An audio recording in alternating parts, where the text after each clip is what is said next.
yourself off. That's why we didn't go. That's one of those questions. So if we can get the back.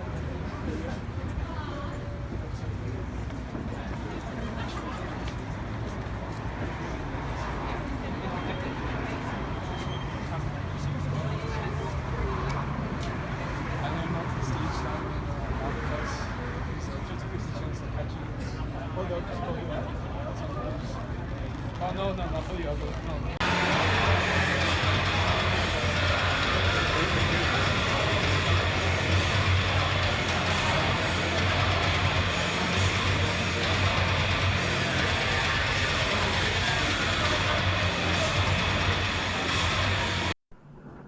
Hey guys! Hey everybody, we just got home from Trivium Arch enemy. while she sleeps. Fit for an autopsy. Concert. I was kind of confused there. You were like, yes, I was hoping you would pick up on what I was dishing out. So anyways, we just got home from the show, and was it ever good? Wasn't it good? It was amazing. Was one of the best. I mean, we go to a lot of concerts, as you guys know. This is by far one of the best concerts we've gone this year. Mm-hmm. So to give you guys a quick rundown, we got there. The lineup was insane, massive. It was like around the street, the corner, like at least 2 or 3 blocks long. It was freaking long lineup. But the gates open at 6. At least it said it was going to open at 6. They open at 6. They start letting people in. We go in. We check out a little bit of the merch. And we come across the lead singer from Fit for an Autopsy. Yeah, like, we didn't even look for him. No, he found us. He found us. Yeah, he wanted to talk to us about the video that we did yesterday, Black Mammoth, the reaction video. He really digged it, and he wanted to talk to us and whatnot. So we actually got to talk to him a little bit about the video, about the band, about the tour. Super cool dude. So that was super cool. So after we did that, we decided, okay, we're going to buy the merch at the end of the show because there was so much to choose from, and the place was absolutely packed. The lineup for the merch? The lineup for the merch was almost as long as the lineup to get into the venue. It was insane. So then we decided to just go check our seats in the balcony, sit down, take a look, see what was going on, and then Fit for Autopsy came on first, and they were good. Really good. Like they blew me away. I really enjoyed Black Mammoth, the video. By the way, that's how they finished the set, was with Black Mammoth. I really enjoyed the video, but watching them live, a lot of energy. Like, really good. Like, they're really good. I kind of wish their set was a little bit longer, but because they were the opening band, the first band to come on, obviously their set was really short. I think they played maybe 5-6 songs. I don't think they played more than that. But they were super good. So my advice is, if these guys are hitting your town on a tour or whatever, go check them out because they're really good live. Tons of energy on stage, really good. The vocals was good. The drumming, that drummer is absolutely insane. He's so good. The drummer's so good. So after them, there was a quick break, maybe 15 minutes break for them to just change the instruments and whatever. And then While She Sleeps came on. Jesus Christ. Well, like, the lead singer was... He ran, took off his shirt, and jumped off of the drums and fell on his back. Yeah, and then he did a backflip kind of thing, like a karate move where you are on your back and you flip back. That dude had so much energy. I've never seen a front man of a band like that guy. No. Lawrence Taylor is his name. He was absolutely insane. At one point, he grabbed the water bottle, he took a sip, he poured it on his head, and then he kicked it onto the audience. It was like, he was all over the place, jumping, like going with a mic like this, like spinning the mic around.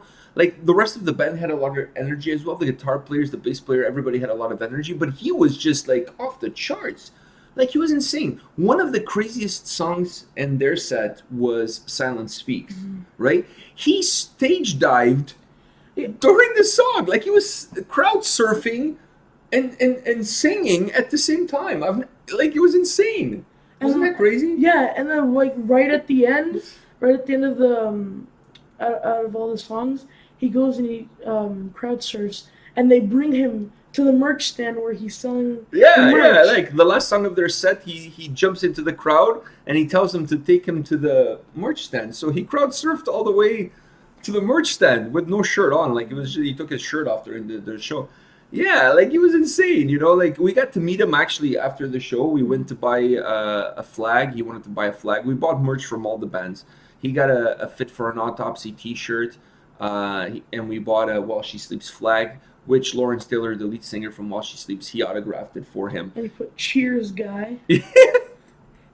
I think he was either drunk or he was completely high. No, he was. But he was drinking red wine because he said it's good for his throat, so he was drinking red wine. And he said he had after like the show. 9 of those. Yeah, he had like little red wine shot glasses, and he was just sipping them down. But he was super friendly. He was taking pictures with whoever was going by the merch stand, signing autographs. You know, cheers, dude, cheers, guy. He signed cheers, guy, and then he said his name. Yeah, so he signed his flag. Like I said, we bought a Fit for an Autopsy t-shirt. We bought some Arch Enemy t-shirts. We bought some Trivium t-shirts. Both of us got a Trivium t-shirt and an Arch Enemy t-shirt. We bought the Arch Enemy signed Will to Power CD signed by the whole band, which is super cool. It came with a couple of stickers as well and a poster, but I think that comes with a package anyways.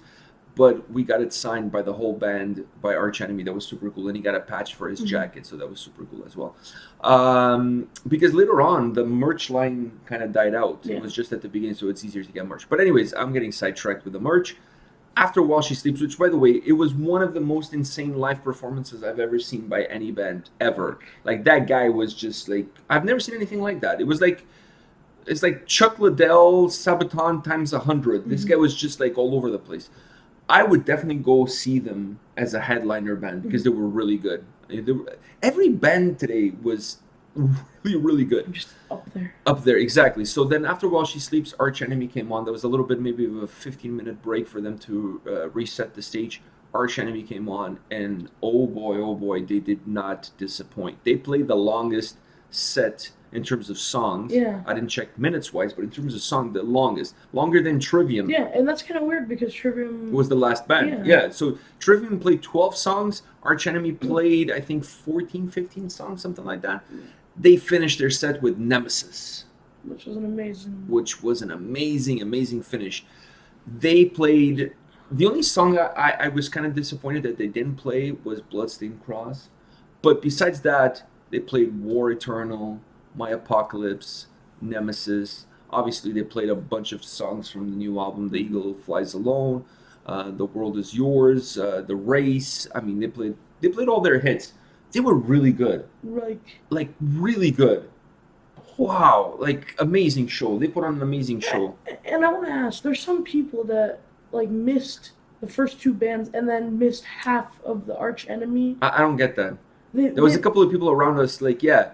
Like, some people missed the first 2 bands showed up just for Arch Enemy and Trivium, which I honestly don't get it. If you buy the ticket, come to the show. Watch every band. Like, maybe you'll discover a band that you didn't know you even knew about it, and you start liking that band. I don't get that.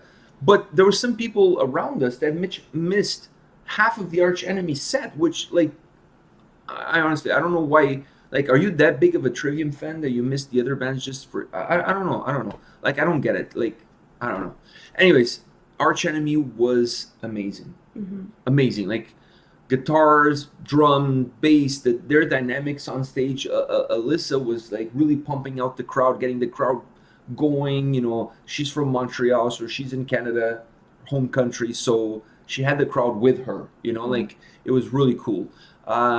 Then they finished their set, like I said, with Nemesis, which was an incredible finish to their set. And then Trivium comes on. Trivium took a little bit of longer to come on. The break was a little bit longer, but which gave us a chance to go to the washroom. And while we're on the line up to the washroom, a dude comes up to us and says, "Hey, you're the guys that have the YouTube channel." Yeah. You know, like father and son that watch YouTube videos and react to metal videos. And we're like, yeah, that's us, you know. And that was really cool. Yeah, that was really cool. So not only lead singer from Fit for an Autopsy came to talk to us, we met one of our viewers while we were waiting to take a piss. At least he didn't talk to us while we were taking a piss, because that would be kind of awkward. Like me with my dick in my hand and him saying, "Hey, are you the YouTube guy?" You know, that would be kind of weird. Around, Yeah, high five, you know.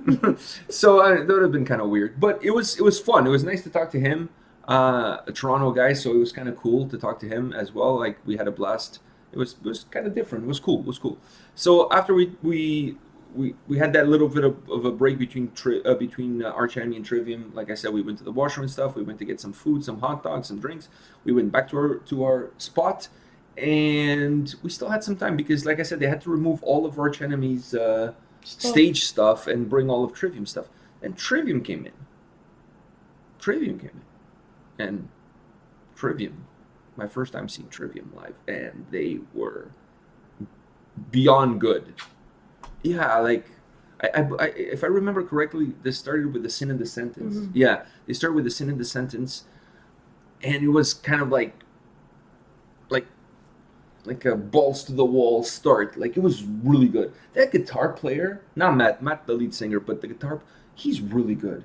And the drummer, they had the drummer on this stage, like he was higher than the rest of the band, so you could really see the drummer. He's really good. This new drummer is really good. And Matt, every time he would like get really into it, you look up in the sky and he looked like he was the happiest guy. And he was just smiling and laughing and just like going all nuts.